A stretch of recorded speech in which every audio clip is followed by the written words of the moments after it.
Eh bien, salut à tous les adhérents et adhérentes de l'association ASCMV de Messigny-et-Ventoux, ainsi qu'à tous ceux qui nous rejoignent aujourd'hui sur cette vidéo. Donc on se retrouve pour travailler l'intro du morceau Nothing Else Matters de Metallica.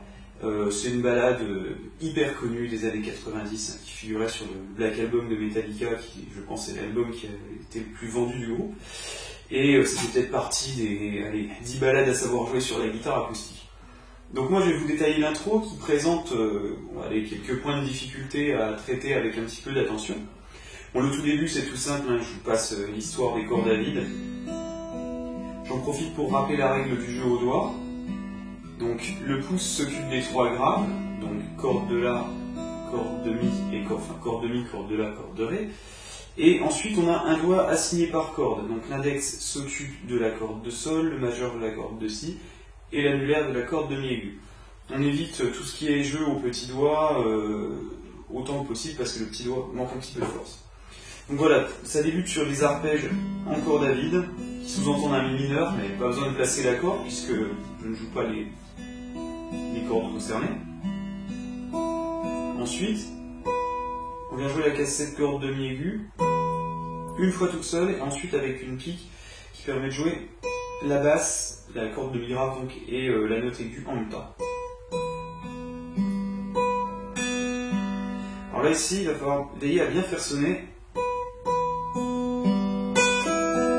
Vous voyez ce geste de pull-off. Le pull-off, je rappelle, ça consiste à jouer une note et à jouer la note suivante sans réattaquer à la main droite avec un crochetage. Voilà. On va rencontrer quelques-uns dans le morceau.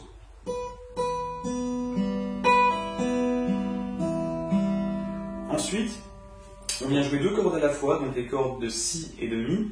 La corde de Si va être à vide, donc faire un bourdon. Et donc sur la corde de Mi, on va avoir une petite mélodie. Voilà, qui va donc faire Si Do sur la corde de Mi.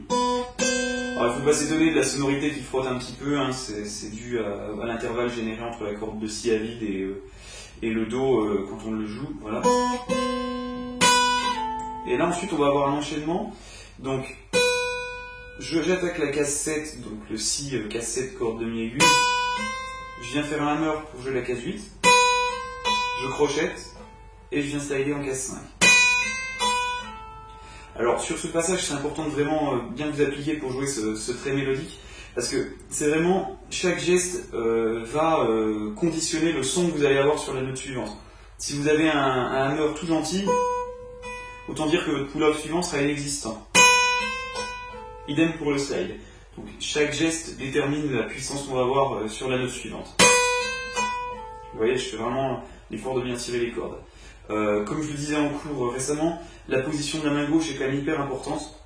On essaie d'avoir la main, on va dire, en position classique, donc le pouce bien derrière le manche, bien à plat, situé à peu près en face du majeur, si on imagine que la main gauche est une pince. Et voilà, j'ai le poignet qui est un petit peu cassé, de façon à avoir le maximum de puissance dans la main gauche, que je n'aurais pas en jouant comme ça. Voilà. Veillez à vraiment vous appliquer à travailler ce genre de mouvement pour la propreté et la clarté des notes. Donc voilà, le rythme, il est un petit peu particulier. Le mieux c'est d'écouter un petit peu ce qui se passe sur le CD si vous n'êtes pas très familiarisé avec le solfège rythmique. Ensuite, voilà, je viens piquer ensuite. Donc je récupère le Si en corde aiguë, case 7, corde de Mi, et le Si à vide en même temps. Et là, vous voyez, je me retrouve avec l'index case 5, corde de Mi, et l'annulaire case 7, corde de Mi. Je vais déplacer ce doigté de 2 cases dans les graves. Donc mon index se retrouve case 3, corde de Mi. Et là je vais faire case 5, pull-off, voilà. Encore une fois, on met pas mal de puissance dans les gestes. Ensuite, là il va falloir que je vienne récupérer avec le petit doigt et l'annulaire les cases 5, donc corde de Sol pour l'annulaire et corde de Si pour le petit doigt. Et là il y a quand même une extension assez conséquente, puisqu'on garde l'index en case 2, corde de Mi. Donc ça va travailler très lentement. Veillez à bien passer votre pouce, à le descendre un petit peu si vous avez du mal à faire l'écart. C'est vraiment ça qui va vous aider à passer ce plan-là. Voilà. Il est important d'avoir un maximum de résonance entre les notes. Quand vous allez jouer tout seul ou toute seule le morceau, c'est vraiment ce qui va créer cet effet un petit peu hi-fi de la guitare, qui fait que le morceau peut suffire un peu à lui-même. Donc ensuite, une fois que j'ai fait ça, je pique une fois la corde de Si toute seule, ensuite corde de la corde de Si, j'ai un petit arpège, et là, à nouveau un pull-off sur la case 2, avec l'index qui est resté. Je complète l'arpège, donc tout ça vous verrez avec la tablature. Moi, je vous détaille vraiment les points importants. Pareil ici, on accentue bien, veillez à tirer un petit peu fort avant le pull-off, ça vous donne de l'élan pour le son.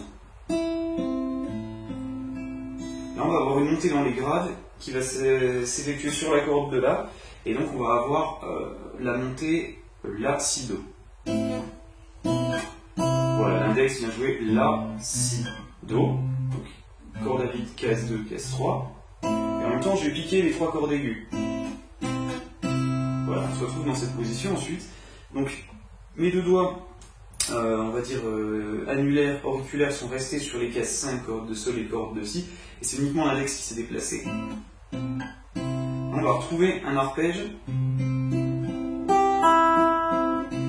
Encore une fois, j'utilise un déplacement avec l'index pour jouer un pull-off. Je reviens à la position initiale, je repique corde de La, corde de Sol, corde de Si, corde de Mi, et je redéplace la forme. Alors là, ici, sur pas mal de tutos, vous allez voir le dernier plan jouer un petit peu librement en déplaçant la main gauche. Moi, je pense que le mieux, c'est d'essayer de... Vous voyez, quitte à avoir des mouvements plus difficiles à la main gauche, de garder plus de résonance entre les notes, ça permet de donner un effet musical, moi je trouve, bien plus intéressant. Voilà. Donc... Vous voyez, quand je fais mon hammer pull-off avec l'index, je ne bouge pas les autres doigts, et donc les autres notes continuent à résonner. Je viens tirer avec le petit doigt ensuite pour obtenir la corde à vide de Si. Je rejoue la corde de Si, et cette fois-ci je refrappe. Donc case 5 corde de Si avec mon index pour obtenir la dernière note.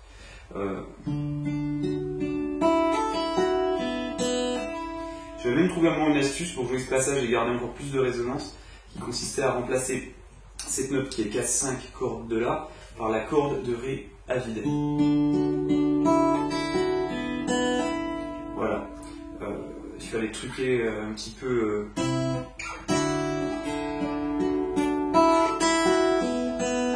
On a encore plus de notes qui résonnent ensemble. Voilà. C'est un peu dur à placer proprement, à travailler très lentement. Et voilà, pour bien essayer de bloquer les doigts et de faire les mouvements un par un. Voilà. Ensuite, donc, on va rejouer le même arpège à la main droite. Ce qui va changer, c'est que je vais avoir des harmoniques naturelles jouées à la case 12, cordes de Si, enfin, Sol, Si et Mi. Alors pour générer les harmoniques naturelles, c'est simple, on va se placer au-dessus de la barrette numéro 12, de la frette numéro 12, et je vais absolument presque pas appuyer avec mon doigt. Voilà. On obtient ce genre de son, ce qu'on appelle des harmoniques artificielles, naturelles, excusez-moi. Voilà. Donc on en a un petit peu partout sur la guitare, c'est plus ou moins prononcé selon la guitare, selon l'usure des cordes. Voilà. En case 12, d'ailleurs, petite anecdote, c'est un bon moyen de vérifier la justesse de votre instrument. L'harmonique case 12 doit être strictement identique à la note frettée. Si ce n'est pas le cas, c'est que la guitare est fausse et donc il faut la mettre en réglage chez un luthier. Donc voilà, cette intro, elle n'est pas forcément très compliquée. Par contre, il faut vraiment la travailler point par point et essayer de ne pas griller les étapes. Il faut être plus exigeant sur la propreté que sur un morceau plus simple. Et le truc, c'est qu'il n'y a absolument pas de cycle. Donc il n'y a pas une espèce de mouvement logique qui revient sur lui-même au niveau des notes que vous pouvez mémoriser. Ça, vous l'aurez par la suite sur les couplets du morceau et les refrains. Donc il y a un petit peu de travail de mémorisation à faire. Alors moi, je vous laisse la tablature en fin de morceau, comme d'habitude. J'espère que la vidéo va vous servir pour un petit peu vous dépêtrer cette intro. Et puis je vous dis à bientôt en cours ou pour une autre vidéo. A plus tard, salut!